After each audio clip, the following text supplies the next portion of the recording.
कानपुर में Indian radiological and imaging society की उत्तर प्रदेश शाखा के तत्वाधान में कानपुर सिटी चैप्टर IRIA द्वारा वार्षिक आयोजन 34 RICON 2022 होटल विजय विला इंटरनेशनल में 24 और 25 सितंबर 2022 को आयोजित किया गया। उद्घाटन समारोह में डीएम कानपुर नगर विशाख आयर IAS मुख्य अतिथि एवं doctor Atul Kapoor MD Regency hospital मुख्य अतिथि डॉक्टर पुष्पराज मुख्य अतिथि मौजूद रहे।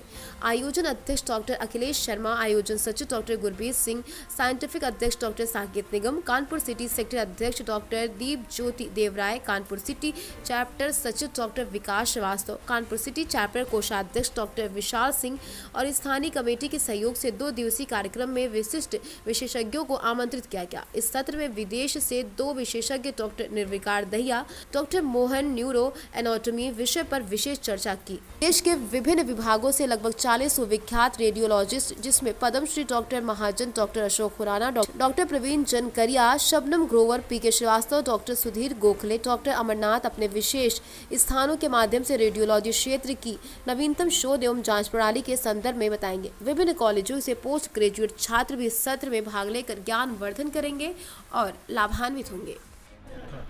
मैं डॉक्टर हर्ष महाजन हूँ, रेडियोलॉजिस्ट हूँ, महाजन इमेजिंग नई दिल्ली से।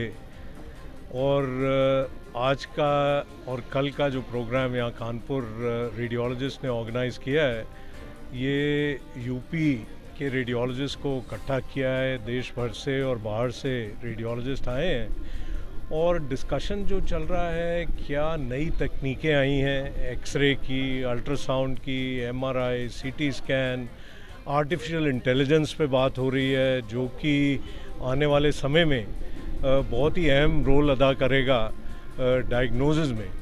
ये आप सब दर्शक जानते ही हैं कि अगर डायग्नोसिस अच्छा नहीं हो, सही नहीं हो, तो ट्रीटमेंट सही नहीं होता। इसके चलते जो रेडियोलॉजी फील्ड है, उसने पिछले 20-25 साल में बहुत तरक्की की है। और हम अगर देखें तो आज की डेट में बिना रेडियोलॉजी के, बिना स्कैन्स के, बिना अल्ट्रासाउंड, MRI, CT स्कैन के हम आगे जो सीरियस डिजीज़ है उनको ट्रीट कर ही नहीं सकते। सो यहाँ जो नई तकनीकें आई हैं, जो नई पॉसिबिलिटीज़ हैं, उनके बारे डिस्कस किया जाएगा।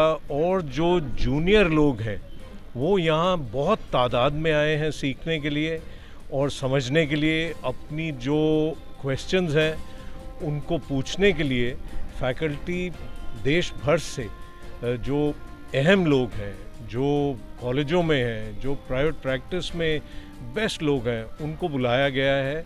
और यहाँ से आइडिया ये है कि सीख के लोग जाएं और उस जो नई तकनीकें हैं उनको रोज़ जो इमेजिंग करते हैं उसमें इस्तेमाल करें, ताकि बेस्ट से बेस्ट डायग्नोसिस हो और बेस्ट से बेस्ट करेक्ट ट्रीटमेंट हो।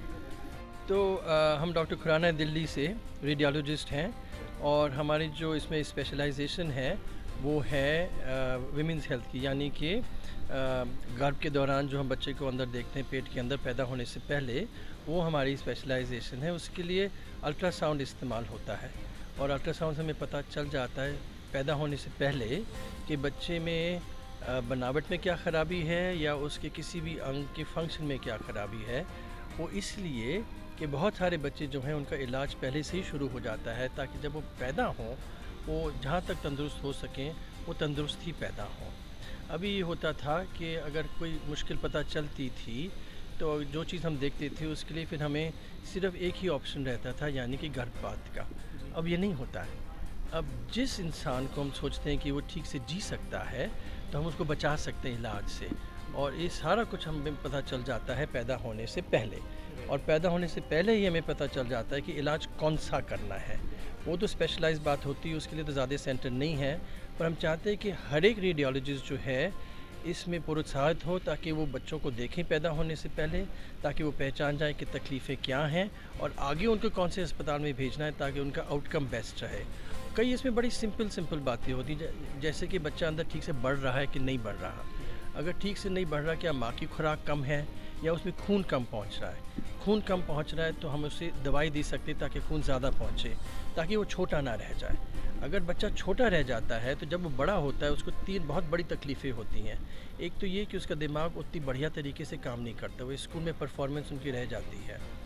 दूसरा ये कि उनकी जो डायबिटीज़ होती है वो 30 और 40 साल की उम्र में शुरू हो जाती है। चौथी बात, उनको कम ही रह जाती है कि आग तक पूरा खून नहीं पहुंचता या दिल तक, यानी कि हार्ट अटैक और ब्रेन अटैक होने का खतरा रहता है। तो अगर इन बच्चों की ग्रोथ हम पहले से ही ठीक कर सकें, पैदा होने से पहले, तो ये सारा बचा हो सकता है। तो इसमें पूरी अस्पतालों का खर्चा बचता है, सरकार का पैसा बचता है और उस इंसान की जो ज़िंदगी है वो संवर जाती है।